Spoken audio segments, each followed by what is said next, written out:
Yang saya hormati Ibu Kepala Sekolah SMK Negeri 3 Cipanas, Ibu Tini Sumartini MPD.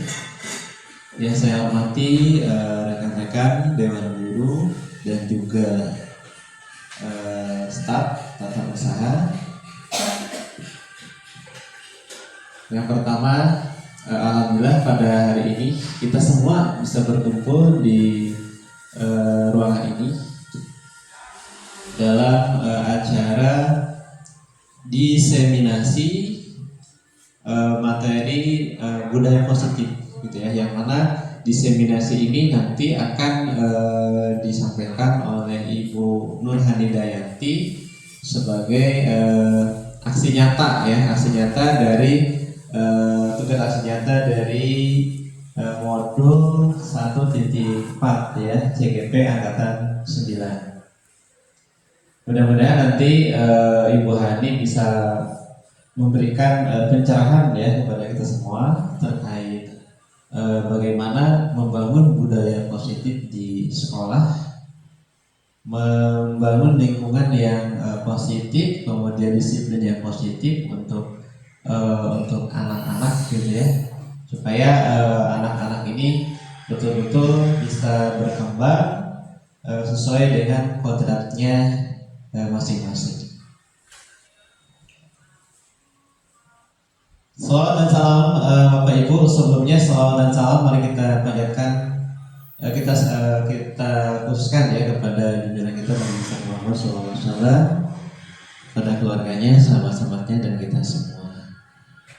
Bapak Ibu sekalian, izinkan di sini saya sebagai pengatur acara menyampaikan agenda pada hari ini, ya, yaitu yang pertama pembukaan, kemudian yang kedua menyanyikan lagu Indonesia Raya, kemudian yang ketiga sambutan dari kepala sekolah, kemudian keempat kegiatan inti tanya jawab, yang kelima tanya jawab, keenam refleksi, untuk 7 penguatan materi, dan ke-8 penutup. Jadi ada 8 mata agenda ya.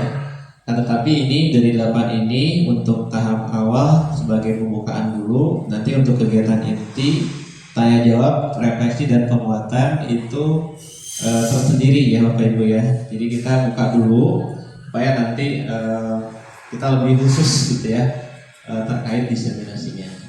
Baik Bapak Ibu, untuk menghemat waktu, marilah kita buka saja acara ini dengan semuanya kita berdoa ya di dalam hati masing-masing, membacakan surat Fatihah agar acara yang kita akan laksanakan ini berjalan dengan lancar, tidak ada hambatan apapun. Kemudian juga yang terpenting adalah apa yang kita lakukan ini mendapatkan keridhaan dari Allah Subhanahu wa taala. Ala hadiniyah wa ala kulli niyatin sholihah. Al-Fatihah.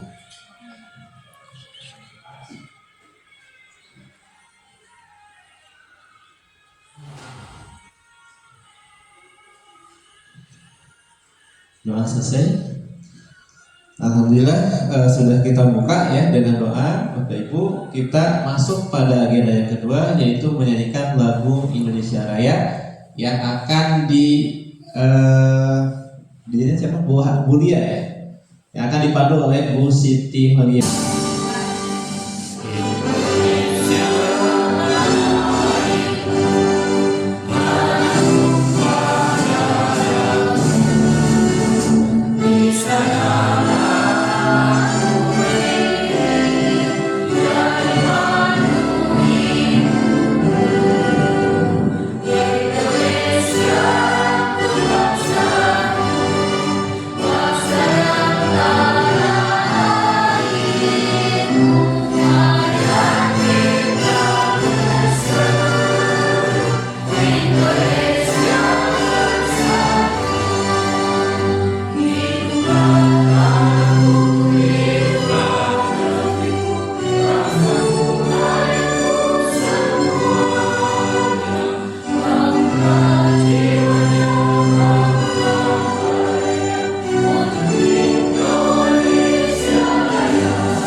Kita lanjut pada agenda yang ketiga, Bapak Ibu, yaitu sambutan dari kepala sekolah sekaligus membuka agenda acara diseminasi pada hari ini. Kepada beliau, persilakan. Bismillahirrahmanirrahim. Assalamualaikum warahmatullahi wabarakatuh. Waalaikumsalam. Puji syukur marilah kita panjatkan kehadirat Allah Subhanahu wa taala yang telah memberikan nikmat dan karunia-Nya kepada kita semua sehingga pada hari ini kita bisa sama-sama hadir di sini untuk menerima diseminasi dari Bu Nurhani Dayanti, rekan kita yang sedang mengikuti program CGP. Dan diharapkan dari diseminasi ini kita akan menerima pencerahan, menerima ilmu ya, yang nantinya akan diterapkan pada peran kita sebagai guru di sekolah. Pada kali ini diseminasi yang akan disampaikan adalah bagaimana kita menerapkan, mengembangkan budaya positif di sekolah. Semoga nanti ilmu yang kita dapat bisa membantu kita dalam menghadapi berbagai macam masalah yang ada di sekolah kita. Bagaimana cara memecahkan masalahnya, kemudian hal-hal positif apa yang bisa kita kembangkan di sekolah ya, sehingga menjadi budaya dalam kehidupan sekolah kita sehari-hari.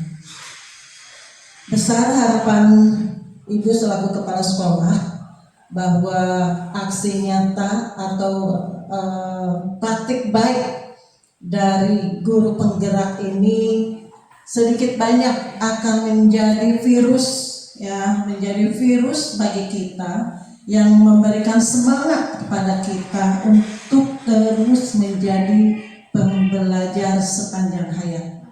Karena memang guru itu tidak boleh berhenti, tidak boleh stagnan dengan ilmunya yang sudah kita terima zaman dulu, karena sudah tidak berlaku lagi untuk zaman sekarang ya. Kita harus mengingat bahwa anak itu tumbuh sesuai dengan kodrat zaman dan kodrat alamnya. Kondisi karakteristik anak dulu dan sekarang itu sudah jauh berbeda. Segala ilmu yang kita peroleh dulu ketika di bangku kuliah sepertinya sekarang sudah tidak lagi relevan ya, dalam hal metode atau strateginya. Tapi kalau ilmunya insya Allah tetap ilmunya masih bisa kita bagi ya kepada anak kita. Mungkin caranya yang harus kita sesuaikan dengan keadaan zaman sekarang. Nah, nanti akan kita dengarkan bagaimana cara-cara yang terbaik kita dalam berperan sebagai guru ya. Mungkin itu ya yang ingin Ibu sampaikan. Semoga acara hari ini lancar ya dan memberikan banyak bekal pencerahan untuk kita semua. Baiklah, dengan ini kegiatan diseminasi dari budaya positif yang disampaikan oleh Bu Nurhani, Ibu buka dengan marilah sama-sama membaca basmalah. Bismillahirrahmanirrahim. Ya, terima kasih. Wabillahi taufiq wal hidayah. Wassalamualaikum warahmatullahi wabarakatuh. Dalam perjalanannya mungkin Ibu kurang fokus ya, karena berbagi fokus nih dengan kegiatan lain.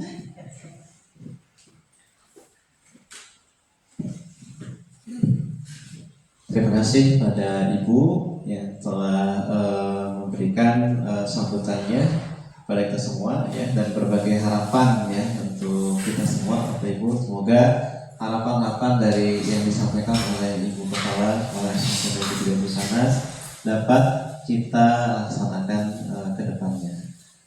Baik Bapak Ibu, kita langsung saja untuk agenda yang ketiga. Untuk agenda pembukaan ini ya, kita tutup agenda pembukaannya, sementara untuk nanti kegiatan inti diseminasi setelah acara ini dan langsung akan diserahkan kepada Ibu Nurhani Dayanti. Untuk itu kita tutup dulu dengan hamba. Assalamualaikum warahmatullahi wabarakatuh. Bismillahirrahmanirrahim. Assalamualaikum warahmatullahi wabarakatuh. Bagaimana Bapak Ibu semua sehat? Alhamdulillah. Alhamdulillah alamin. Puji syukur kehadirat Allah karena kita diberi kesehatan dan diberi waktu. Makasih banyak saya ucapkan kepada Bapak Ibu yang harusnya sudah pulang tapi masih berkutat bersama saya dalam acara menyebarkan pemahaman dan penerapan budaya positif. Terima kasih banyak untuk Ibu Kepala Sekolah dan Bapak Wakase Kurikulum telah memberikan kesempatannya kepada saya dan memberikan dukungannya. Kalau saya bilang SMP 3 Cipanas, Bapak Ibu jawab is the best. Siap? Oke. SMP 3 Cipanas is the best. SMP 3 Cipanas is the best. Masya Allah, luar biasa, tepuk tangan untuk kita semua. Ya. Oh, ya.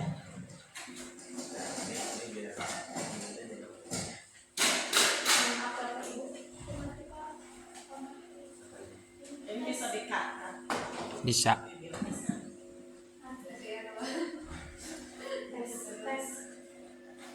Tes. Ya. Oh ya. Ini ya. Oke.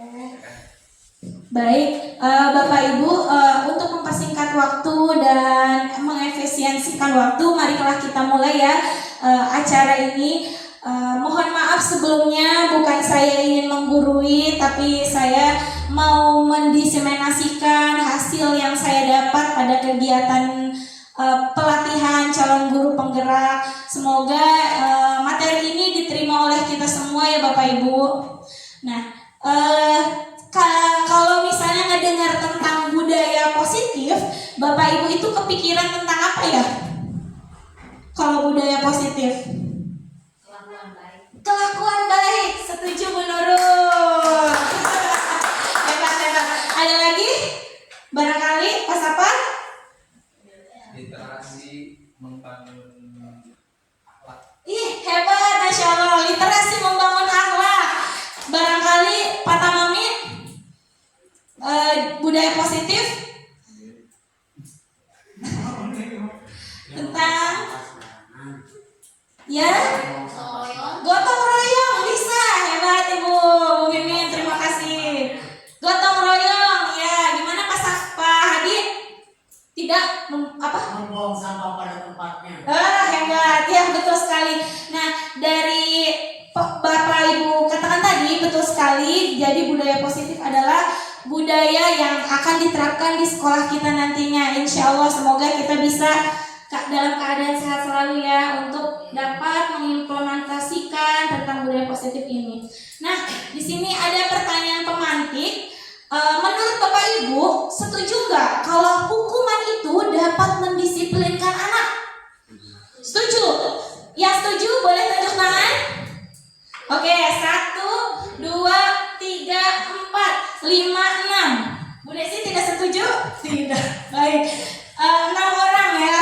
Baik. Terus pertanyaan kedua, pemberian hukuman dengan hal positif seperti membaca atau membersihkan halaman sekolah dapat meningkatkan kedisiplinan anak. Setuju atau tidak? Setuju. 3, 4, 5, 6, 7. 7 lagi. Oke, baik. Memberi penghargaan dapat memotivasi belajar anak. Nah, memberi penghargaan berarti reward ya Bapak Ibu. Setuju semua ya kira-kira? Oke, baik. Nah, dari pertanyaan-pertanyaan pemantik ini yang akan kita bahas pada hari ini ya Bapak Ibu.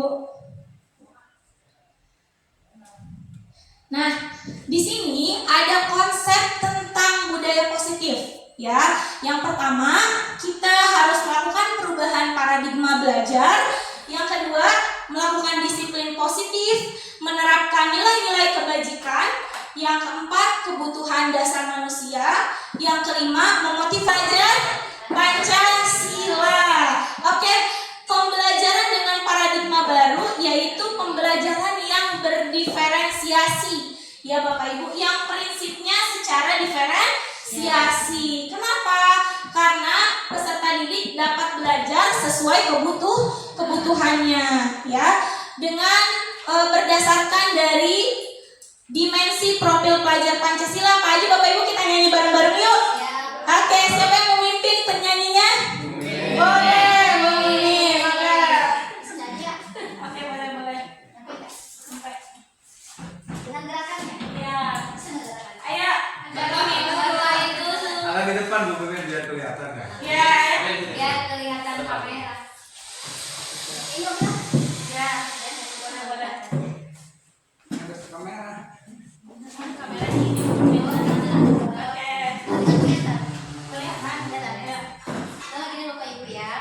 Saya belajar Pancasila, beriman dan bertakwa kepada Tuhan Yang Maha Esa, berakhlak mulia, berkebinekaan global, gotong royong mandiri. Gotong royong mandiri. Berpengalaman kritis. Jadi katakan Kalau di situ dipasarkan, sini dipasarkan. Ayo, siap. Oke. Ulangi. Ulangi.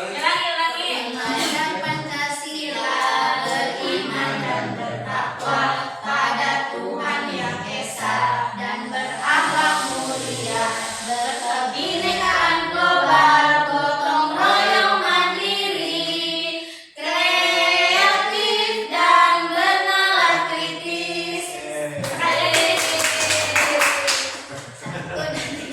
Belajar Pancasila, beriman dan bertakwa pada Tuhan Yang Esa, dan berakhlak mulia, berkebinekaan global, gotong royong mandiri, kreatif dan bernalar kritis.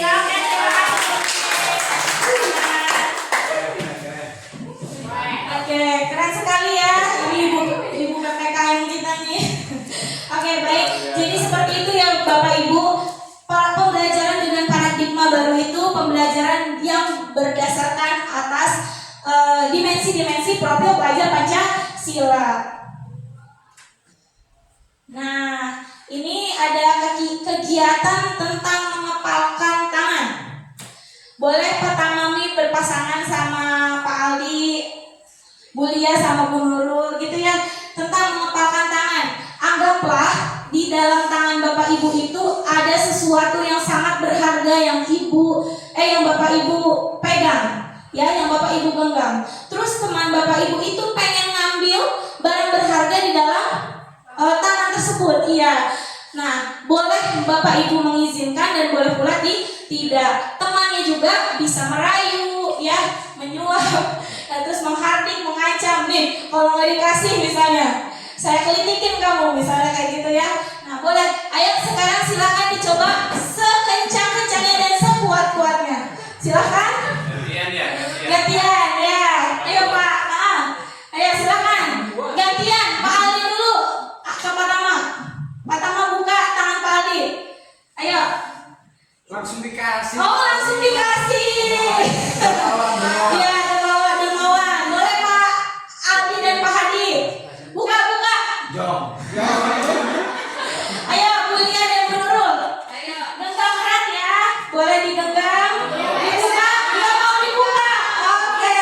Harusnya usaha dulu dari benurnya seperti apa? Ya, setuju. Dirayu. Kuliah malu dari masuk.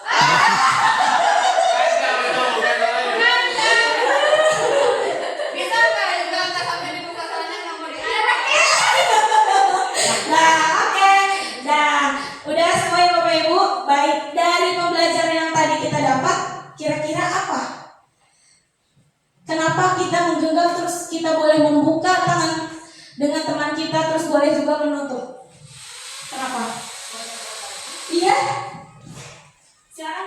Boleh berbagi. Boleh berbagi. Oke, yang lain? Bapak Ibu yang lain?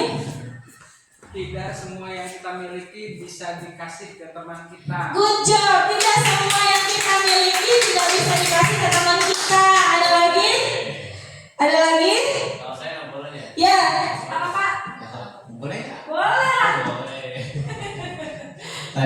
lihat Pak Aldi dengan Pak Tamami ya. Pertama Pak Aldi ya langsung ngasih ya ke Pak Tamami.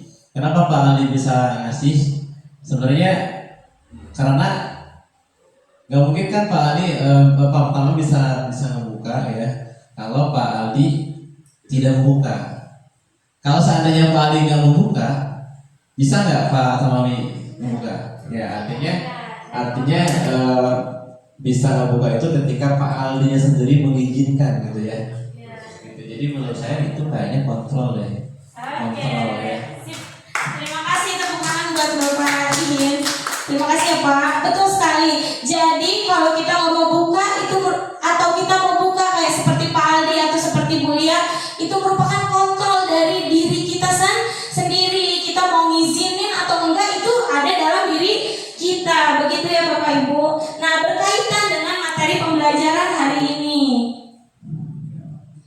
Nah, miskonsepsi tentang teori kontrol. Selama ini Bapak Ibu suka mengontrol siswa? Suka, saya juga sama. Ya, miskonsepsi tentang teori kontrol ini banyak ilusi-ilusi yang terjadi ternyata di dalam pendidikan kita. Contohnya, pertama, ilusi guru mengontrol murid. Pada dasarnya guru itu tidak bisa mengontrol murid. Murid itu bisa mengontrol hanya dengan dirinya sendiri. Jadi kita nggak bisa, kamu harus begini, kamu jangan begini. Itu tidak bisa karena tidak dari dalam diri. Yang kedua, ilusi bahwa semua penguatan positif, efektif, dan bermanfaat. Yang ketiga, ilusi bahwa kritik dan membuat rasa bersalah mampu menguatkan karakter. Nah, ini yang sering kita terapkan ya Bapak Ibu, yang tentang membuat rasa bersalah, ya enggak? Gimana contohnya? Ya. Terus anak itu kita panggil. Ya. Terus kita tanya. Iya, benar.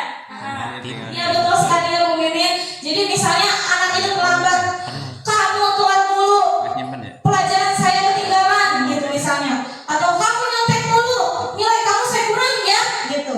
Nah, itu apakah kita bisa mengontrolnya? Hanya ilusi saja semata-mata ya Bapak Ibu.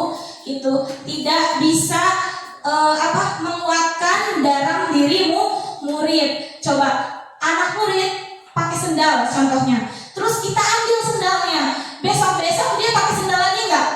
Nah, pakai sendal lagi kan? Karena apa? Karena belum mengontrol dalam dirinya sendiri. Begitu ya Bapak Ibu. Dan yang terakhir, ilusi bahwa orang dewasa berhak memaksa. Nah, ini juga berkaitan dengan anak kita juga di rumah ya Bapak Ibu.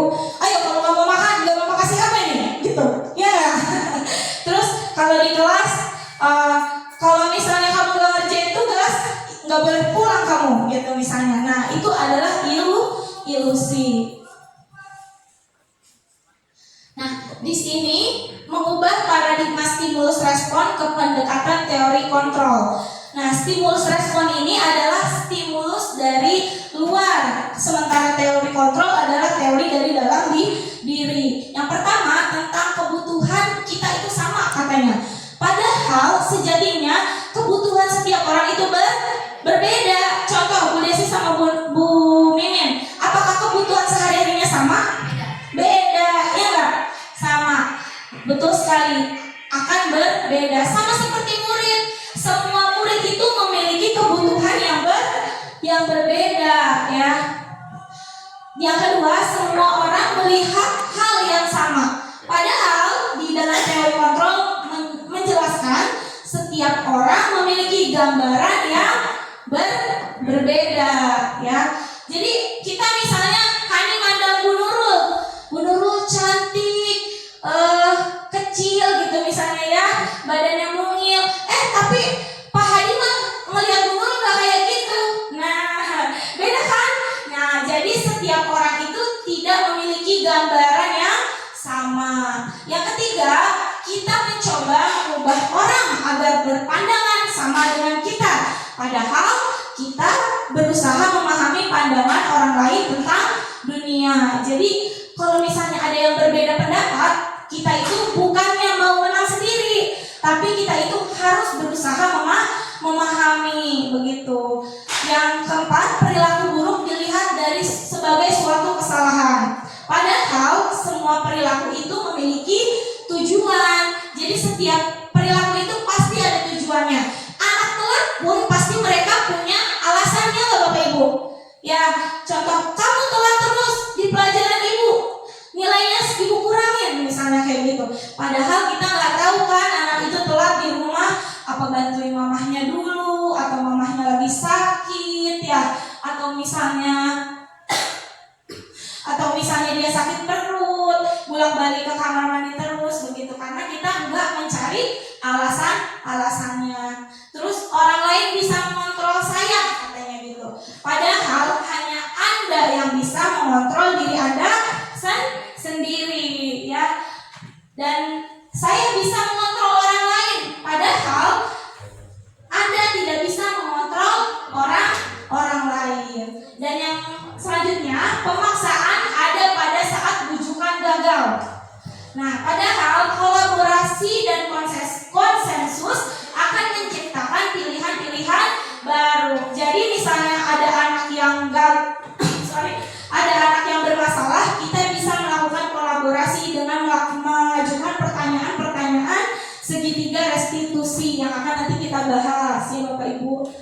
Selanjutnya, model berpikir menang dan kalah. Nah, iya Kak, kita sering sekali nih berpikir menang dan kalah. Padahal sebenarnya itu model berpikir itu menang dan menang. Ya, menang dan menang apa sih? Menang dan menang itu adalah mencari win-win solution. Ya, jadi kita bukan menghardik anak kamu salah, kamu begini, tidak. Tapi kita harus mencari bagaimana dia bisa bertanggung jawab terhadap kesalahannya dan tidak dapat mengulanginya lagi begitu. Jadi tidak ada ya Bapak Ibu kita menang dan kalah mentang-mentang murid yang salah kita enak banget ya marah-marahin murid. Tapi tidak demikian ya.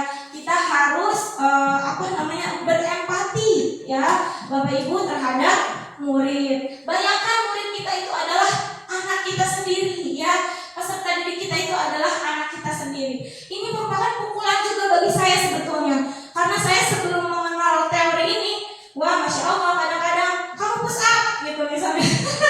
Ya sama kali ya semuanya, kamu push up, nggak usah ikuti pelajaran saya kalau kamu tidak mau di sini misalnya begitu. Wah saya galak banget ya perasaannya. Ternyata kita itu harus banyak empati Bapak Ibu. Nah, tentang disiplin positif yang akan kita bahas hari ini, tentang mindset positif mindset ya. Kalau mendengar kata disiplin, apa yang terdiam dari pikiran Bapak Ibu? Mendengar kata disiplin. Iya, betul sekali Bresi, mentaati peraturan. Bagaimana yang sebelah sini? Kalau mendengar kata disiplin Bapak Ibu, dalam pikirannya datang tepat waktu. Good. Ada lagi? Laksanakan tata tertib yang berlaku. Iya betul, melaksanakan tata tertib yang berlaku. Tepuk tangan boleh. Ada lagi? Oke. Nah, jadi di sini ada dua disiplin yang biasa kita anut dan disiplin positif, ya Bapak Ibu. Nah, beda nggak kira-kira dilarang membuang sampah sembarangan sama jagalah kebersihan? Beda nggak? Beda nggak? Dilarang membuang sampah sembarangan sama jagalah kebersihan, beda nggak? Beda. Tapi maknanya sama nggak? Untuk tujuan yang sama, yang bedanya apa? Maknanya. Iya, bahasanya.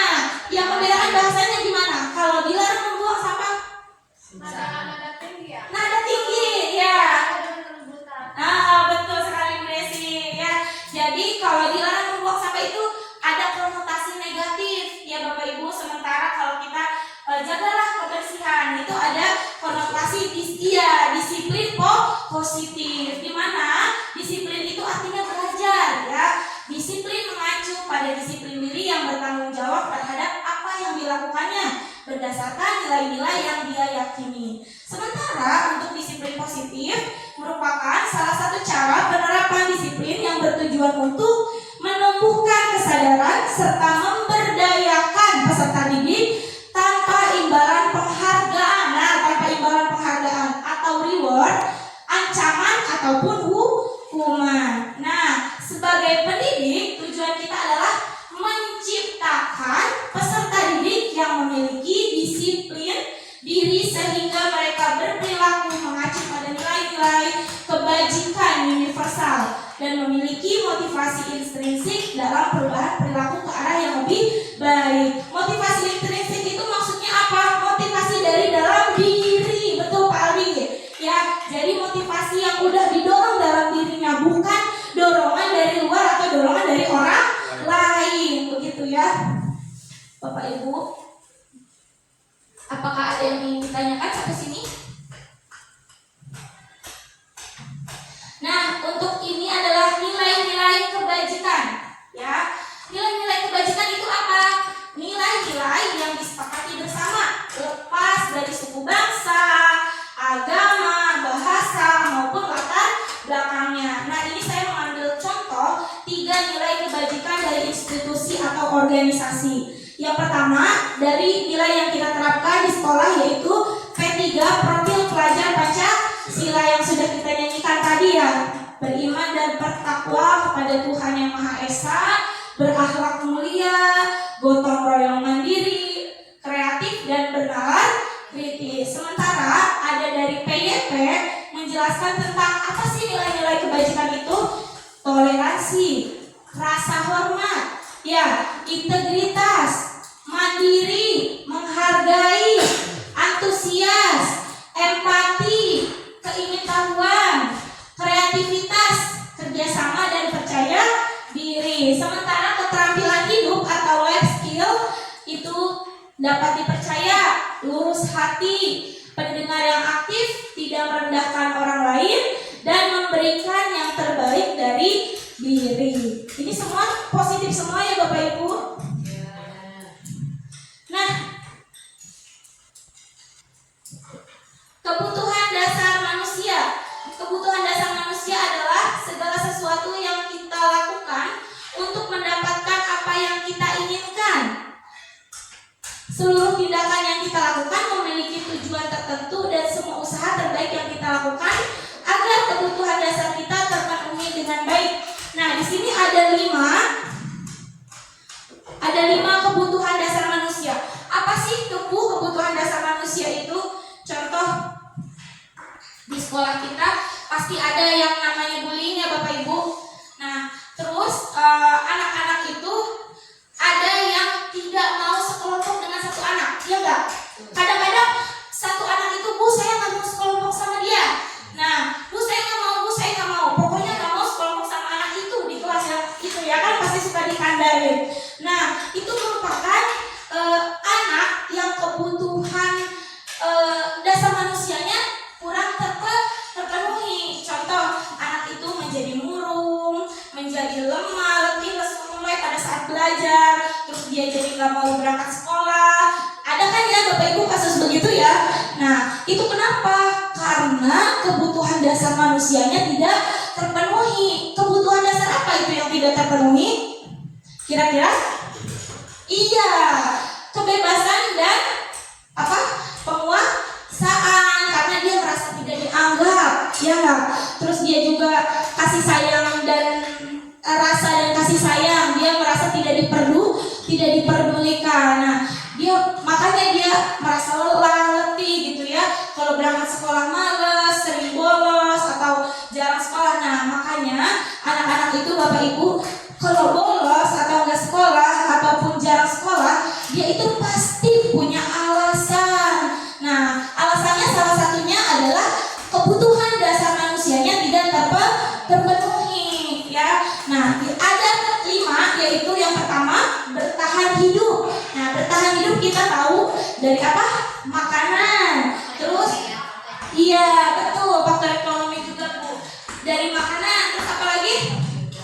Betul, tempat tinggal. Lalu, iya, keamanan dan kesehatan serta pakaian juga ya Bapak Ibu merupakan untuk bertahan hidup. Nah, di sini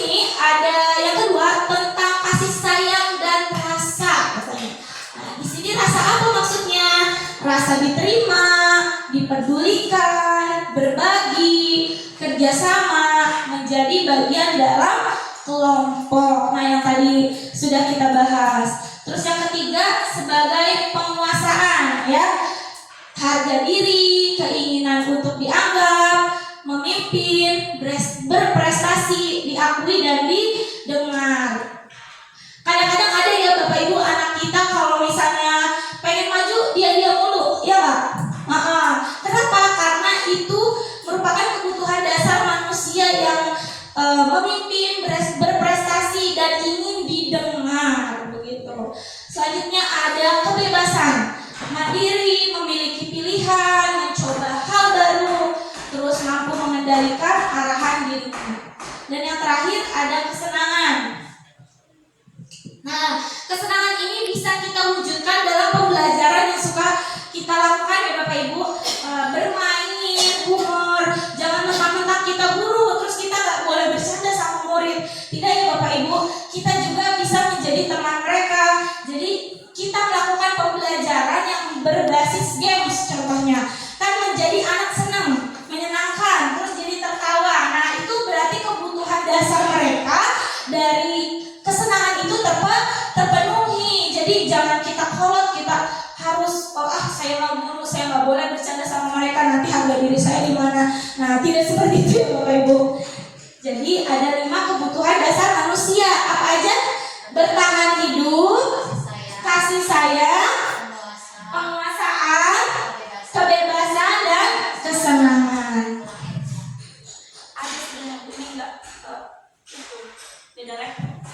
Motivasi perilaku manusia.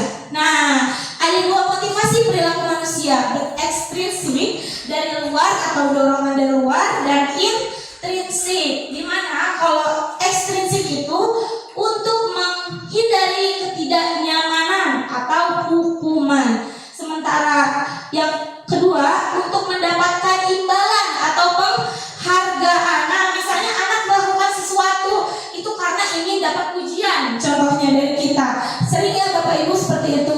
Jadi anak pengennya dipuji sama gurunya terus caper gitu. Nah, ini adalah motivasi ekstrinsik. Nah, untuk motivasi ekstrinsik itu untuk menjadi orang yang mereka inginkan dan menghargai diri sendiri dengan nilai-nilai yang mereka percaya.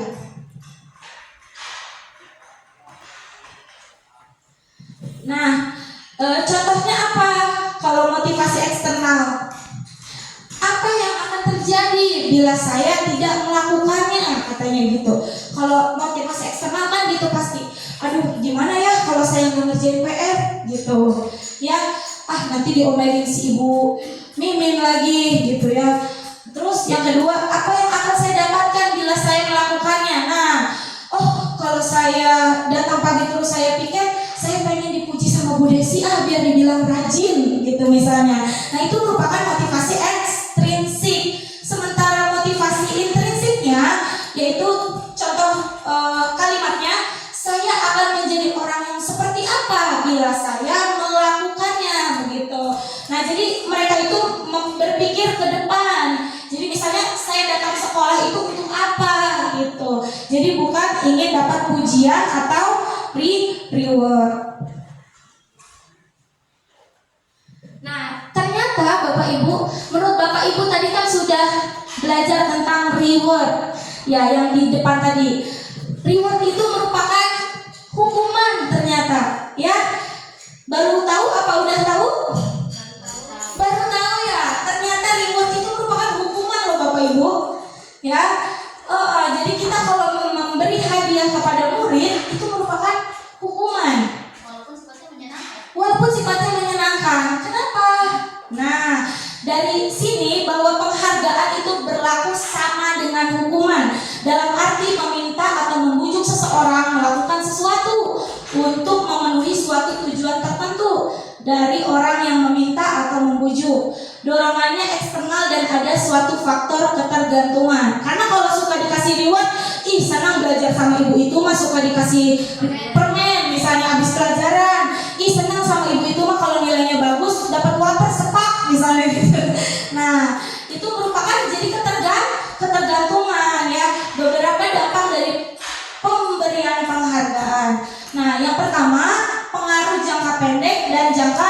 panjang karena berpengaruh akan berdampak negatif, jadi bukan berdampak positif. Terus yang kedua, penghargaan dapat menghukum. Contohnya temennya, saya dapat penghargaan, sementara Bulia nggak dapat. Bulia pasti dalam hati, kok dia mah bisa. Kadang-kadang kan kayak gitu ya.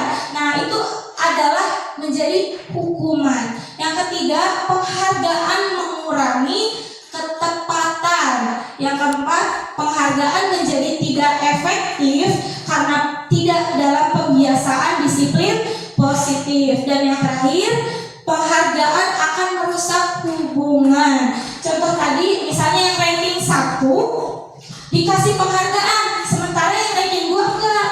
Nah pasti yang ranking 2 dalam hati kesel, padahal capaian saya tidak beda jauh dengan dia, kenapa dia dapat saya enggak. Nah itu dia akan menjadi penyakit hati. Nanti yang ada dia kesel sama yang ranking 1, nyebar luasin ke teman-temannya, jangan temenin dia misalnya gitu ya, dia itu begini. Nah itu akan merusak hubungan begitu. Tidak boleh. Sebetulnya untuk sekali-kali boleh saja Bu, tapi kalau misalnya keseringan gitu, itu akan berdampak negatif begitu. Jadi motivasinya Hanya untuk hadiah, iya begitu Bu. Jadi berdampak negatif jika berkepanjangan gitu. Ada yang ingin bertanya barangkali Bapak Ibu? Lanjut ya.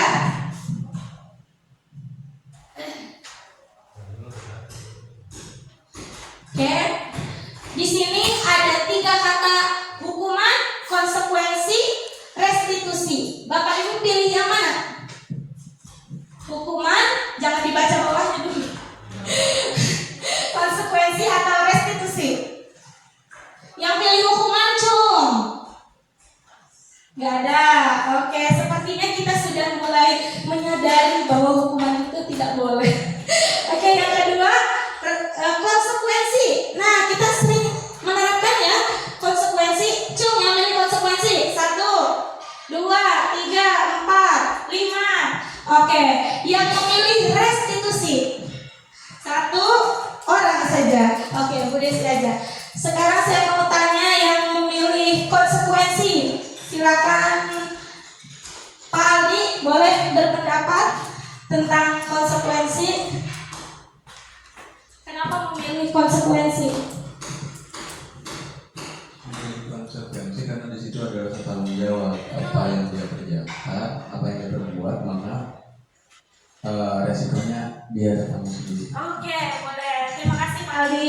Nah, untuk restitusi kira-kira apa yang Bu Desi? Saya sambil bolos-bolosan nih. Enggak apa-apa. Ya, silakan. Menurut saya lebih ke proses menciptakannya. Ya. Karena setiap anak ataupun guru pasti ada kesalahan. Betul. Jadi ke depan bagaimana cara supaya kesalahan itu tidak terulang kembali. Wah, tepuk tangan. Hebat. Betul sekali ya. Jadi kalau hukuman itu dia itu tidak terencana tiba-tiba. Contoh anak telat terus kita suruh keliling lapangan, atau telat upacara belum ada di lapangan, berjemur kamu selama 3 jam misalnya. Nah itu hukuman. Jadi tidak terencana. Sementara kalau konsekuensi itu terencana dan bisa disepakati. Contohnya peraturan kelas ya Bapak Ibu. Kita sebagai wali kelas suka menerapkan peraturan kelas kan ya? Ya, itu merupakan konsekuensi. Bila datang telat ada hukumannya. Terus bila tidak memakai pakaian seragam ada hukumannya. Nah, itu teori. Jadi kalau hukuman itu cuma bisa mendiamkan murid pada saat itu saja. Tapi nanti di kemudian hari dia bisa melakukan hal yang sama lagi. Kenapa? Karena bersifat paksaan, bukan dorongan dari dalam dirinya. Begitu. Misalnya kalau misalnya nanti kita akan bahas tentang segitiga restitusi. Jadi kalau misalnya kita memecahkan masalah, kita itu melakukan kalimat-kalimat validasi. Ya, jadi bukan menghardik anak atau langsung ngomelin anak begitu, tidak ya. Tapi ada tahapan-tahapan untuk validasi tindakan yang salah begitu. Jadi kalau hukuman itu tidak dibenarkan ya Bapak Ibu. Menurut psikolog juga tidak ada untuk menghukum dan tidak ada untuk memaksa. Makanya kalau misalnya anak bukannya kita nggak memaksa, tapi kita memotivasi apa yang kebutuhan anak inginkan gitu. Misalnya anak itu kelihatan lesu dalam malas gitu kayaknya di dalam pembelajaran, tapi kita tiba-tiba kamu nggak hargain bapak ya misalnya, diem aja kamu, bukannya ngehargain bapak misalnya gitu ya. Bapak tuh lagi berbicara di sini, jauh-jauh datang, tapi kamu nggak menghargain misalnya kayak gitu.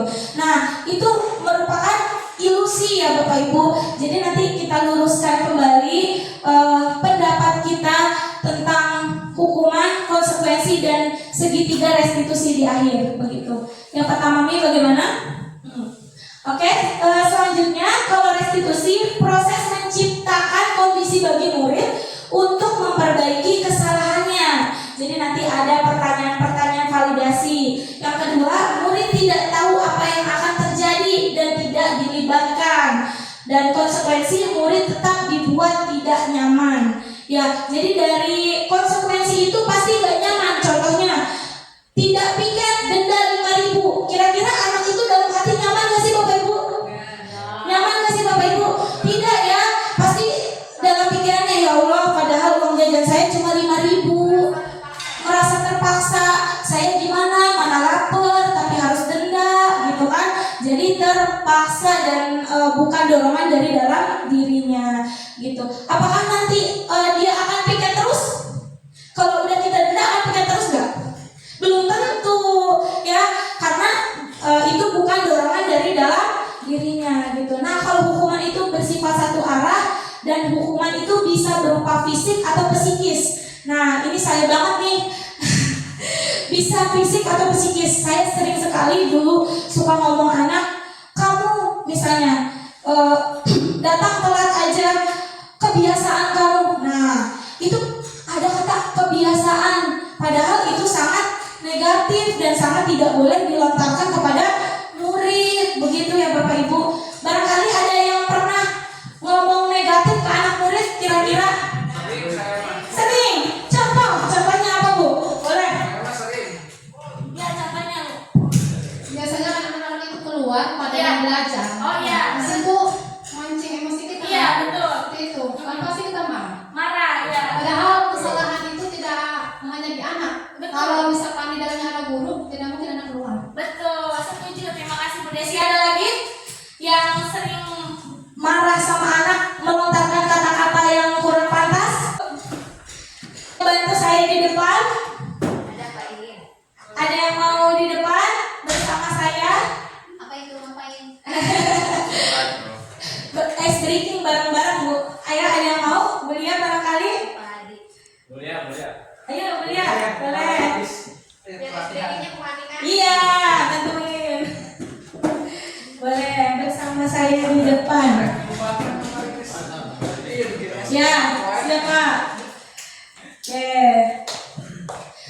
Ini bisa diterapkan kepada anak-anak ya Bapak Ibu jika jam pelajaran siang gitu ya, ngantuk gitu. Kita bernari-nari bersama, tapi dengan kegiatan positif yang mengandung matematika ini. Gini ya.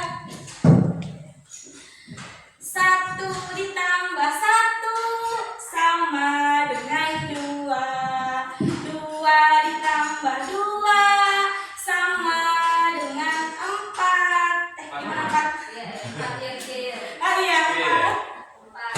Iya 4 ditambah 4 ditambah 4 sama dengan 8. Gitu ya. Oke? Siap ya? 8-nya kita geol banget. Biar jangan ngantuk. 8 ditambah 8 sama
Silakan Bapak Ibu pilih kata-kata yang mana yang mau Bapak Ibu pilih, lalu dituliskan di sticky note, nanti saya bagi-bagi.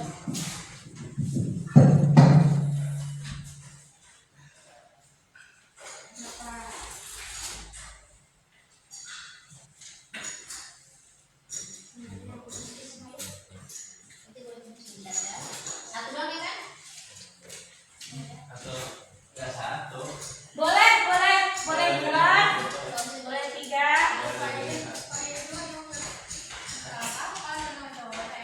Enggak sama. Jadi yang kita sering lakukan seringnya mana?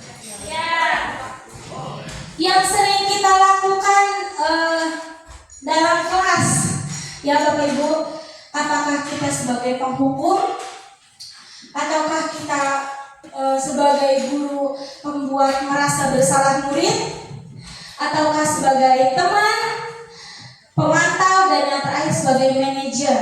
Ya, kira-kira yang mana ya?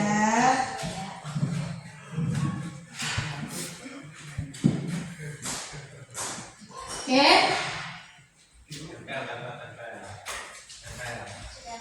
Sudah? Boleh? Di sini ya Bapak Ibu, silakan ditempel di depan. Yang sudah disediakan, mangga Pak. Apa aja Buya yang Buya suka, yang suka Buya terangkan di kelas? Kalau saya kayaknya penghukum iya, pembuat rasa bersalah juga iya. Kamu tidak tahu ya, ibu jauh-jauh dari Bekasi ngajar kamu ke Cigebrok gitu misalnya. Nah itu kan mereka merasa bersalah. Nah itu saya juga pernah begitu. Atau sebagai teman, nah ayo lakukan demi ibu misalnya. Terus atau sebagai pemantau, ibu lihat kamu setiap hari telat terus misalnya gitu ya. Atau sebagai manajer.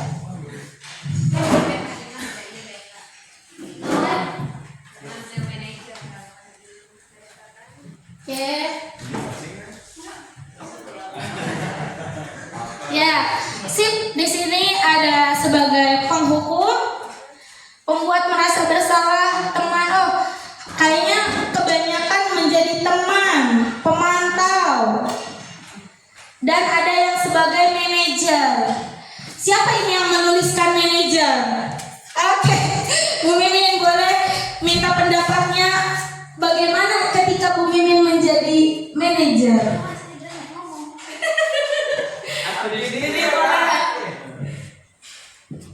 Apa ya? Manajer dari plus ke situ. Jadi, Bukan manajer perusahaan, Bu ya. apa ya? Dari menurut saya itu kalau manajer itu kayak begini, kayak kita mengarahkan atau memimpin ya. Ya.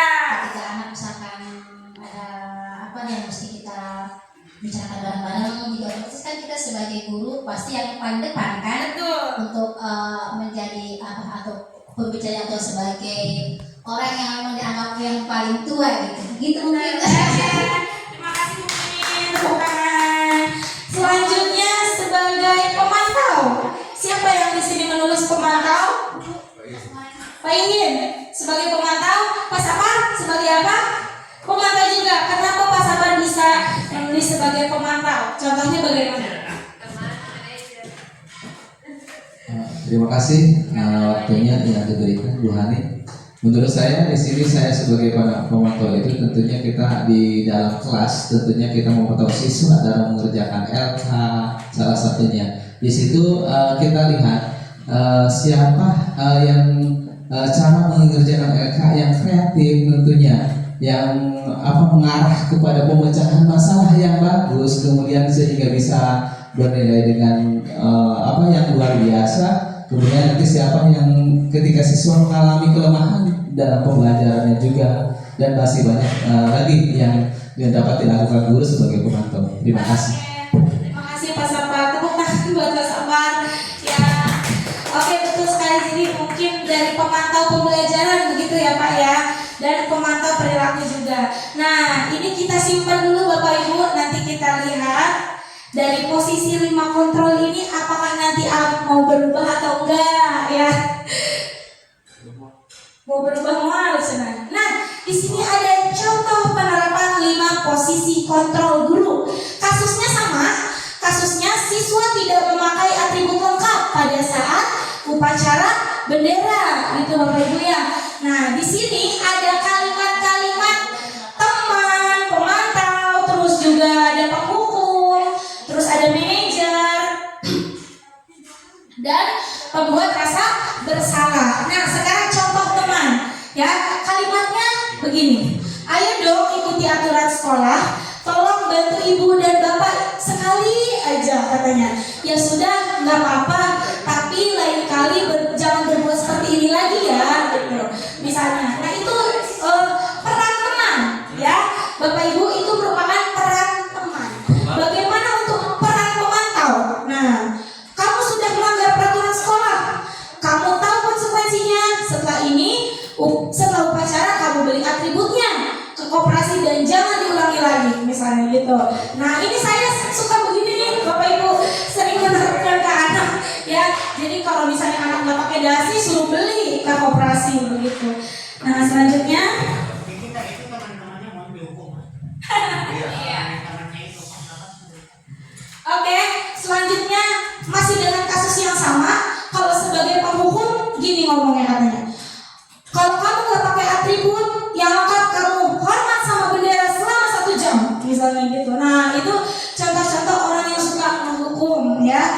Nah, kalau guru yang suka membuat rasa bersalah murid semakin tinggi, ngomongnya gini. Berapa kali ibu bilang harus memberitahu kamu itu selalu saja mengecewakan bapak atau ibu, gitu ya. Nah, ini merupakan pembuat merasa bersalah. Nah, yang terakhir adalah posisi manajer. Apakah kamu tahu kesalahan kamu? Kira-kira bagaimana kamu memperbaiki kesalahanmu, gitu. Nah, itu merupakan posisi manajer. Betul sekali dengan yang Bu Mimin bilang. Sebenarnya Bapak Ibu juga sudah menerapkan posisi manajer tersebut, tapi belum tahu teorinya, gitu ya, Bapak Ibu ya. Nah, dengan adanya teori ini nanti kita akan menambah pemahaman dan juga meluruskan niat kita untuk menjadi guru yang selalu berpikiran positif. Nah, kira-kira apa ini, Bapak Ibu? Saya kecewa sekali dengan kamu. Pemarah apa? Penghukum? Pembuat rasa bersalah? Pembuat rasa bersalah. Oke. Ada yang lain? Penghukum atau apa lagi? Teman? Manajer. Oke, kita lihat. Betul. Ya, tepuk tangan untuk kita semua. Pembuat rasa bersalah. Yang kedua, kalimat kedua. Sorry. Kamu tidak pernah benar melakukannya, katanya. Pemantau. Ya. Kamu tidak pernah benar melakukannya, katanya gitu. Penghukum. Pembuat rasa bersalah. Oke. Ya. Yang ada penghukum. Oke. Nah, Manajer. apa rencanamu untuk menyelesaikan masalah ini? Manajer. Ya, itu betul sekali seperti yang tadi Bu Mimin sudah paparkan, itu tentang manajer. Ya, Bapak Ibu. Iya, Pak Ali kayaknya the next guru penggerak. Ya, amin. Semoga semuanya the next guru penggerak ya, amin. Nah, ayolah lakukan nak demi bapak atau ibu. Keren. Teman ya. Oke, sepakat teman? Betul sekali teman. Ada lagi nih, Bapak Ibu.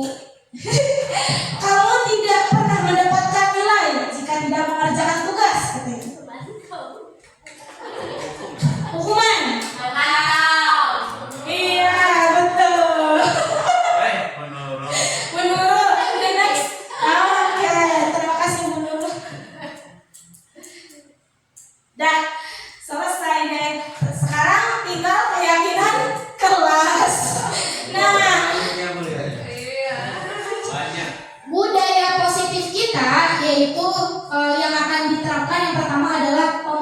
keyakinan kelas ya Bapak Ibu. Apakah sama atau beda? Mengapa keyakinan kelas bukan peraturan kelas? Mengapa? Kok keyakinan bukan peraturan? Kenapa? Mengapa keyakinan? Konteks di dalamnya berbeda. Gimana? Konteks di dalamnya itu berbeda. Kalau keyakinan itu kelas itu yakin akan adanya sesuatu, tapi karena peraturan itu belum tentu ada. Tuh. Ada lagi yang boleh berpendapat?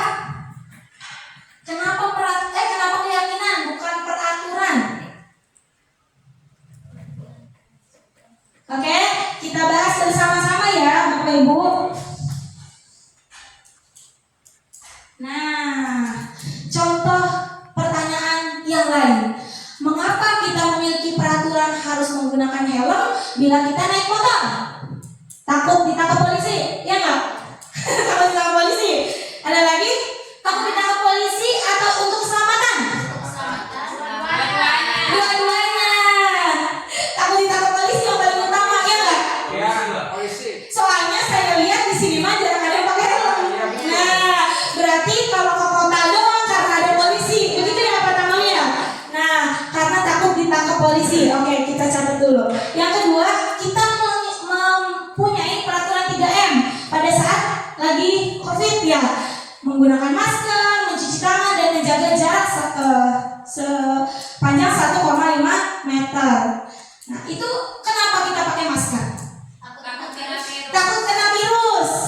Untuk keselamatan diri ya nggak, Bapak Ibu? Apa takut dirazia sama polisi nggak pakai masker? Takut kena virus. Nah, berarti itu sudah ada dalam diri Bapak Ibu bahwa menjaga kesehatan dan merupakan merupakan kontrol yang ada dalam diri Bapak Ibu, yaitu kontrol secara intrinsik. Sementara tadi yang kita pakai helm gara-gara polisi itu adalah masih dorongan dari luar atau teori ekstrinsik begitu. Jadi kalau kita belum dorongan dari dalam nih, saya mah takut kalau nggak pakai helm, takut nanti tiba-tiba jatuh, kepala saya bocor misalnya. Nah, itu merupakan dorongan dari dalam diri. Jadi udah kesadaran diri, bukan takut sama polisi. Begitu ya Bapak Ibu. Nah, jadi keyakinan kelas itu dibuat berdasarkan antara guru dan siswa dan bersifat universal. Contohnya Bapak Ibu yang seperti ini nih. Misalnya kita sebagai wali kelas menyediakan karton, terus diberi nama di atasnya keyakinan kelas 8A misalnya. Nah, setiap anak misalnya dibagikan sticky note, atau kalau Bapak Ibu nggak mau pakai sticky note, bisa pakai kertas biasa aja terus ditempel begitu. Nanti dibagikan kepada anak-anak. Anak-anak silakan tuliskan keyakinan kelas kita, tapi tidak boleh menggunakan kata jangan, dilarang, dan tidak. Misalnya contoh yang tadi, jagalah kebersihan, bukan dengan kata dilarang membuang sampah sembarangan, bukan begitu. Nah, nanti dari semua anak-anak itu ditempel di depan di karton ya. Terus nanti pada saat ditempel, guru memilah mana kata-kata yang mendekati. Kalau misalnya udah dapet kurang lebih 8 keyakinan kelas, nah itu dia yang perlu disepakati begitu. Nah, kita siap nggak Bapak Ibu membuat keyakinan kelas? Siap Bapak Ibu wali kelas membuat keyakinan kelas? Siap ya? Kita kita terapkan di sekolah kita tentang keyakinan kelas, tapi bukan peraturan. Karena keyakinan kelas itu jadi dalam diri anak, bukan guru yang menggerakkan, tapi anak yang menuliskan begitu. Anak yang membuat. Jadi untuk anak dan buat anak begitu.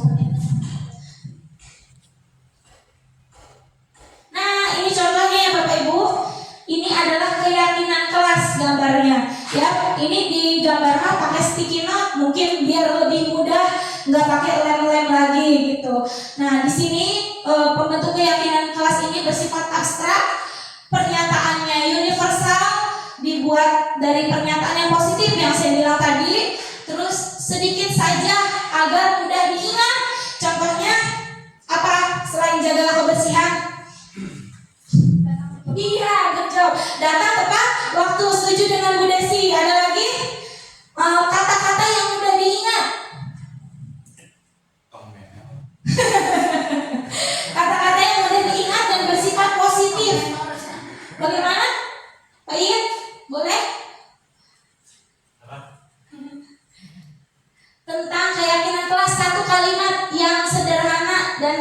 ingat? Apa tadi? Saya belum dengar. Menjaga kebersihan. Boleh, tadi sudah. Terus Datang tepat waktu sudah. Terus latihan. menjaga kerapihan, boleh. Itu termasuknya ada disiplin ya Pak ya.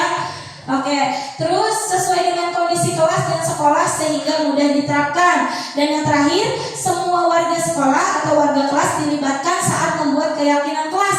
Artinya bukan cuma di kelas nih Bapak Ibu, di sekolah juga yang namanya keyakinan sekolah ya. Terus kalau misalnya dalam pembelajaran juga kita bisa Bapak Ibu membuat keyakinan kelas ya. Nah, namanya kesepakatan kelas. Misalnya sebelum mulai pembelajaran kan kadang-kadang anak itu kalau kita lagi belajar atau menerangkan atau lagi presentasi, banyak anak yang nyeleweng kemana-kemana, lari-larian gitu, bilang ke kamar mandi, taunya gak balik lagi. Nah sebelum itu terjadi, kita buat kesepakatan kelas dulu Bapak Ibu sama teman-teman, sama anak-anak murid begitu ya, membuat kesepakatan kelas. Nah misalnya anak-anak kita buat kesepakatan kelas dulu untuk sebelum memulai pembelajaran. Jika misalnya kalian melanggar, konsekuensinya apa begitu ya Bapak Ibu ya. Selanjutnya, nah ini dia materi terakhir tentang segitiga restitusi. Masih semangat Bapak Ibu? Oke, kalau saya bilang SMP 3 Cipanas, kalau saya bilang SMP 3 Cipanas, SMP 3 Cipanas, oke. Terus kalau saya bilang mau ngapain kesini, Bapak Ibu bilang bersenang-senang. Siap?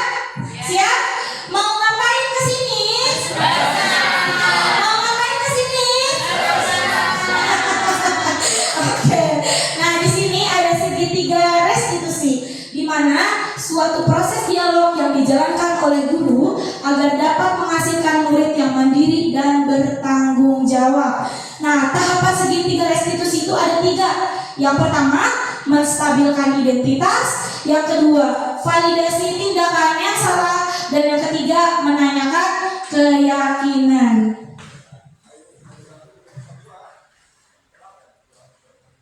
Nah, berdasarkan prinsip menstabilkan identitas adalah membuat kesalahan adalah proses dari pembelajaran. Jadi kita itu harus mentolerir kesalahan-kesalahan anak.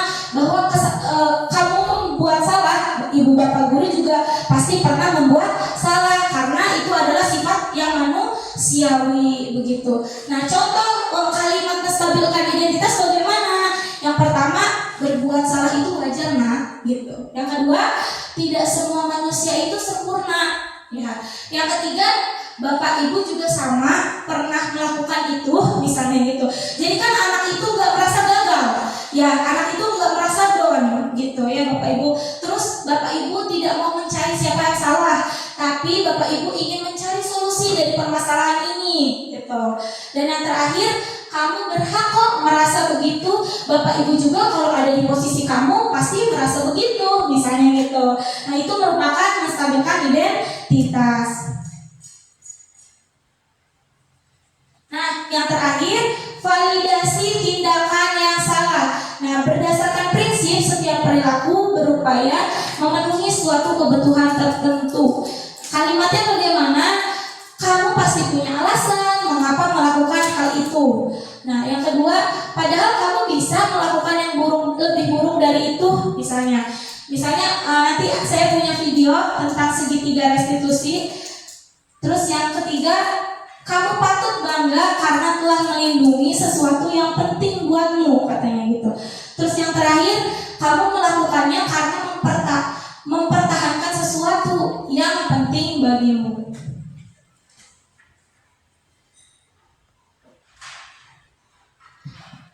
Nah yang ini udah belum ya tadi? Belum ya?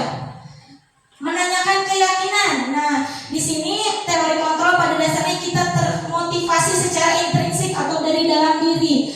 Nah misalnya ada anak melanggar, tadi misalnya datang terlambat atau mencontek kepada temannya. Apa keyakinan kelas yang sudah kita sepakati nak? Gitu misalnya. Terus yang kedua, nilai-nilai apa yang sudah kita sepakati bersama? Gitu. Terus seperti apa gambaran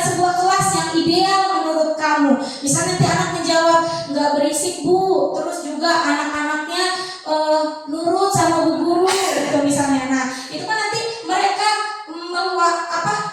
menstabilkan identitas dan menanyakan keyakinan, dan mereka yakin kalau misalnya sudah ditanya oh begitu. Nah nanti lama-kelamaan dia bisa yang namanya memutuskan kesalahan dan mencari solusinya begitu. Terus seperti apa gambaran sebuah kelas yang ideal? Lalu kamu ingin menjadi orang yang seperti apa? Zakia, ibu dengar tadi dari ketua kelas ada yang melapor ibu bahwa kamu katanya berantem ya sama Lutfi tadi di kelas. Iya bu, habis saya kesal. Loh, kenapa nak kok bisa kesal? Lutfi terus-menerus mencontek hasil pekerjaan saya. Bukan hanya PR, namun hampir semua tugas dia contek. Oh gitu. Wajarlah jika kamu marah dan kesal. Ibu juga akan berlaku hal demikian bila itu terjadi kepada ibu. Lalu apa yang kamu lakukan terhadap Lutfi? Saya marah-marah bu, saya maki-maki Lutfi, dan tanpa saya sadari saya menggebrak mejanya bu. Oh begitu. Pasti kamu berbuat seperti itu ada alasannya kan nak? Iya bu, masa saya diam saja? Saya sudah susah payah mengerjakan soal, tapi dia dengan enaknya mencontek tanpa mau berusaha sendiri. Oh begitu. Ya wajar jika kamu merasa marah karena pekerjaanmu dicontek oleh Lutfi. Ibu juga sangat menghargai tindakanmu yang tidak lebih dari itu, tidak lebih dari menggebrak meja. Misalnya kamu mencubit atau memukul Lutfi, tapi kamu sudah hebat, tidak lebih dari menggebrak meja. Baik Zakia, sekarang kita pikirkan ya, apakah kamu sudah apakah sesuai perbuatan menggebrak meja kamu tadi dengan keyakinan kelas kita? Tidak sih bu. Nah, menurut kamu keyakinan kelas apa yang sudah dilanggar? Menghormati antar teman bu. Ya, betul sekali. Menurut kamu menghormati antar teman itu penting nggak? Penting bu. Nah, baik. Jika menurut kamu menghormati teman itu penting, apa yang harus kamu lakukan pada saat kamu sedang marah? Saya harus lebih banyak bersabar bu. Nah, itu dia. Kamu bersedia tidak memperbaiki masalah ini? Ya bu, saya bersedia. Oke, baik. Apa yang akan kamu lakukan untuk memperbaiki masalah ini, nak? Saya harus lebih banyak bersabar dan menahan amarah saya ini. Jika ada teman saya mencontek, saya akan melaporkan kepada guru mata pelajaran atau wali kelas saya, Bu. Betul sekali. Jadi sekarang kamu jadi harus lebih banyak bersabar ya. Tindakanmu udah sangat luar biasa. Kamu sudah sangat hebat dan kamu sudah bisa mengakui kesalahan kamu. Ya, baik, sekarang kamu kembali ke kelas lagi ya, ikut pembelajaran lagi. Oke Zakia, tetap semangat ya. Ada yang mau ditanyakan Bapak Ibu sampai sini? Ya boleh.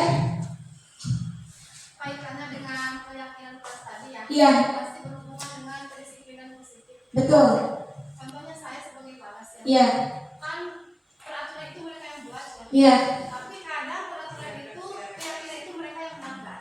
Iya. Itu kita sebagai waras pasti kita sebagai pemantau dan manajerial itu kan. Betul. Tidak diangkat. Betul. Nah di situ tugas kita menasehati kan. Betul. Cara ke depan. Iya. Masalahnya bagaimana cara menghadapi tadi yang ada kelainan mental atau perasa ya. Jadi kalau misalkan sama anak yang lain itu perasaan kita dianggap nasihat, mengajarkan nasihat ya. Tapi bagi anak ada yang kelainan mental itu dianggapnya apa gitu mbak, apa bullying gitu seperti itu. Bagaimana cara? Iya. Betul. Maaf Bu, itu dibilang kelainan mental, apakah ada dari medisnya? Adakah dari medisnya? Misalkan di kelas itu tadi hubungannya tadi mulu karena kurang nyaman ya. Iya. Karena mungkin di rumahnya tadi kata mungkin ada masalah. Ada masalah ya. Mungkin kan proses pembelajarannya juga terganggu ya. Itu bagaimana solusinya cara menghadapi kita karena kita sebagai guru harus sama kan sikap kita terhadap murid. Terima kasih. Terima kasih Bu Desi pertanyaannya, saya izin menjawab ya Bapak Ibu. Nah, untuk kita pendekatan ke anak yang saya bilang tadi, kita melakukan segitiga restitusi ya, penerapan segitiga restitusi. Anak murung, anak galau, terus terus juga malas belajar, pasti itu semua ada alasannya. Ya, kita juga kadang-kadang gak mood mengajar ya Bapak Ibu, pasti. Nah, itu kita pasti punya alasan. Nah, kita bagaimana mentolerir anak tersebut. Jadi kita juga pengen ditoleransi sama orang, kita juga harus bertoleransi kepada anak didik kita. Bayangkan anak didik kita itu adalah anak kita sendiri, ya, yang kita tahu bahwa keunikannya itu beragam, ya. Jadi misalnya sikapnya itu tidak baik atau sikapnya banyak negatif, anggaplah itu merupakan keunikan dari peserta didik. Kita itu harus yang pertama itu harus mentolerir sikap anak. Yang kedua, kita harus banyak berempati, ya. Yang ketiga, kita harus pendekatan kepada si anak tersebut. Pendekatannya gimana? Tadi yang saya bilang, kita menstabilkan identitas. Yang tadi ya Bu ya, yang 3 segitiga restitusi itu kita terapkan kepada anak didik kita, begitu. Insya Allah kalau misalnya kita dengan lemah lembut, kita juga tidak dengan kasar kepada anak tersebut, pasti itu akan ada jalan keluarnya, gitu. Jadi dengan menggunakan segitiga restitusi. Bila mana Bapak Ibu ingin dibantu, mungkin nanti saya bantu untuk menstabilkan identitas. Contoh yang tadi penerapan segitiga restitusi. Jadi pertanyaan-pertanyaannya biar anak itu nggak salah paham, gitu. Jadi kita menggali informasi. Contoh kayak waktu itu ada kasus yang anak pornografi itu ya Bu ya. Terus kan si A itu saya wawancara walaupun temannya tidak ada, tapi sama Bu Mimin nggak ngaku ya Bu Mimin ya waktu itu. Nah tapi pada saat sama saya itu dia ngaku semuanya Bu, sampai detail banget. Nah itu karena apa? Karena kita melakukan pendekatannya dengan segitiga restitusi, begitu Bu. Ya, ada lagi? Iya, sama-sama. Ada lagi Bapak Ibu? Baik, ada lagi? Cukup? Tidak? Baik, kita berefleksi ya Bapak Ibu. Boleh saya bagikan lagi kertas kinatnya. Apa yang sudah Bapak Ibu pelajari hari ini, terus apa hikmahnya dari pembelajaran ini, apa yang didapat dari pembelajaran hari ini.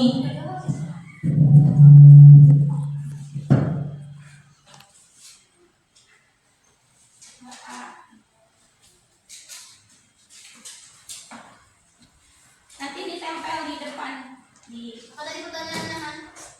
Yang udah dipelajari. iya yang sudah dipelajari hari ini.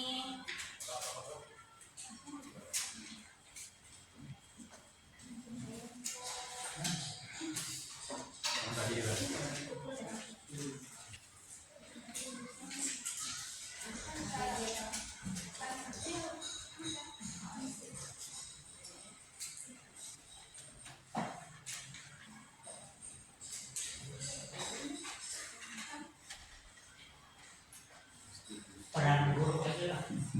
Iya, apa yang sudah dipelajari tadi, contoh tentang keyakinan kelas ya Bapak Ibu ya. Yang dia tangkap aja kan. Iya, yang ditangkap saja. Berefleksi ya. Refleksi ini merupakan kegiatan yang harus kita lakukan ya Bapak Ibu dalam pembelajaran. Sebelum saya mengikuti kegiatan guru penggerak, saya itu minim sekali berefleksi. Ya, berefleksi itu maksudnya bagaimana? Jadi anak-anak itu kita minta masukannya, bagaimana cara mengajar saya, begitu. Terus anak-anak, apakah kamu senang dengan pembelajaran hari ini misalnya?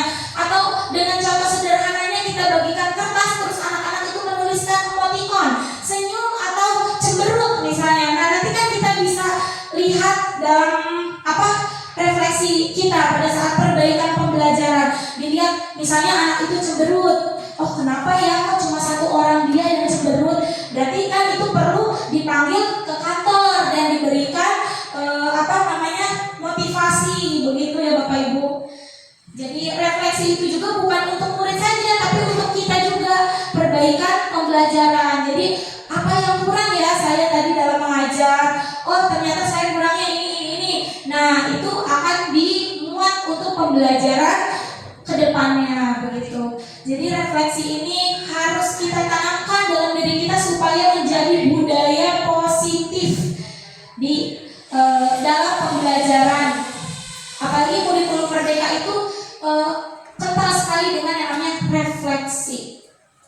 Jadi kita harus terbiasa untuk merefleksi. Boleh yang sudah ditempelkan di depan Bapak Ibu?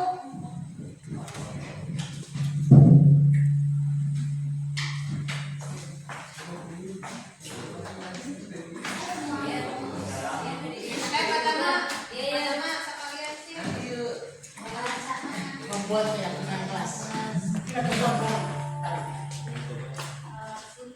Iwan itu ternyata hukuman kalau saya tahu segi 3 restitusi.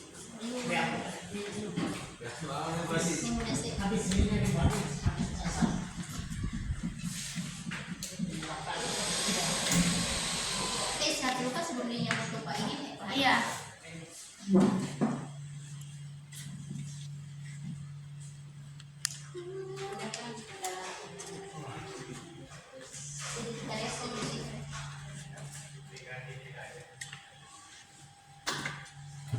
Borongan ya Pak.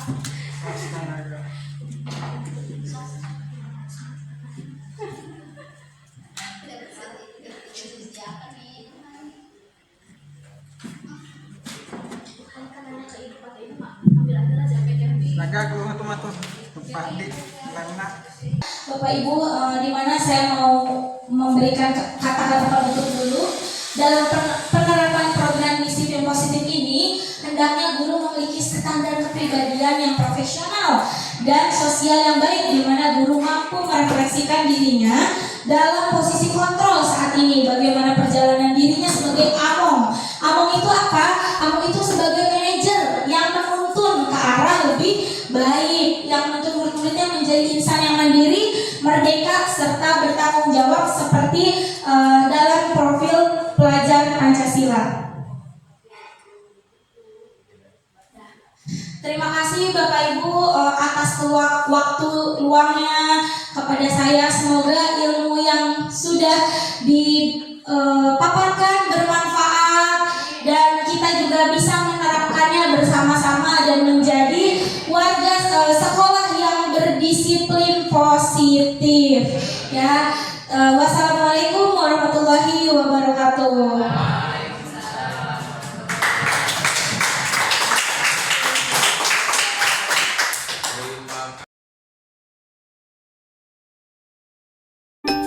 Bismillahirrahmanirrahim. Assalamualaikum warahmatullahi wabarakatuh.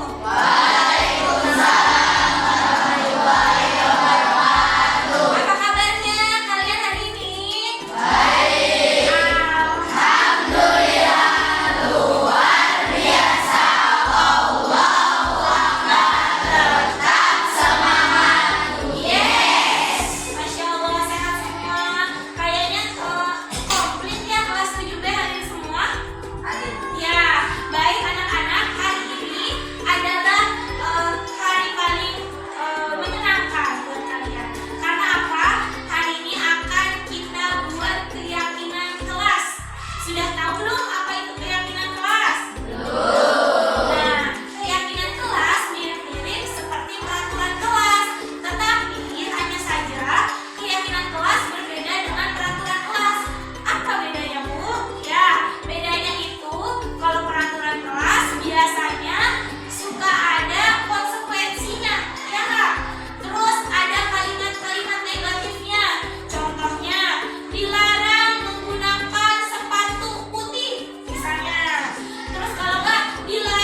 Yang berapa? 7. Simpan sepatu pada tempatnya.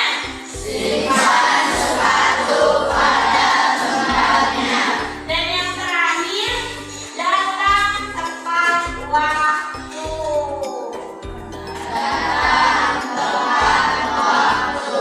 Dan tuker ya, datang tepat waktu harus paling pertama. Oke? Oke, terima kasih ya semuanya. Boleh satu-satu tanda tangan gantian ke depan ya. Silakan bawa pulpennya sendiri-sendiri. Ini satu-satu ya. Di sini sudah ada nama dan nomor absen.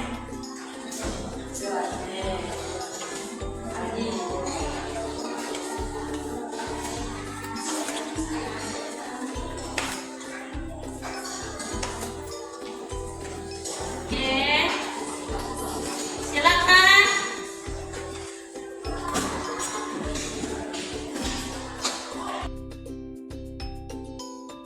Warahmatullahi wabarakatuh. Perkenalkan nama saya Lara. Saya perwakilan dari kelas 7B. Saya akan melaksanakan keyakinan kelas dari yang saya sukai dan saya tidak sukai. Oke, terima kasih. Wassalamualaikum warahmatullahi wabarakatuh. Assalamualaikum warahmatullahi wabarakatuh. Perkenalkan nama saya Dewi. Dari kelas 7B saya senang sekali melaksanakan keyakinan kelas dan semoga bisa melaksanakan kelas dengan baik. Terima kasih. Assalamualaikum warahmatullahi wabarakatuh. Warahmatullahi wabarakatuh. Nama saya Ade Yuliani Putri dari kelas 7B. Saya senang sekali membuat keyakinan kelas. Semoga kami bisa mewujudkan keyakinan kelas kami dengan baik. Terima kasih. Wassalamualaikum warahmatullahi wabarakatuh. Assalamualaikum warahmatullahi wabarakatuh. Perkenalkan nama saya Muhammad Nurul Ajam dari kelas 7B. Saya senang sekali membuat keyakinan kelas bersama teman-teman saya. Assalamualaikum warahmatullahi wabarakatuh. Assalamualaikum warahmatullahi wabarakatuh. Perkenalkan nama saya Elsari Panesari dari kelas 7B. Saya senang sekali bisa membuat keyakinan kelas bersama teman-teman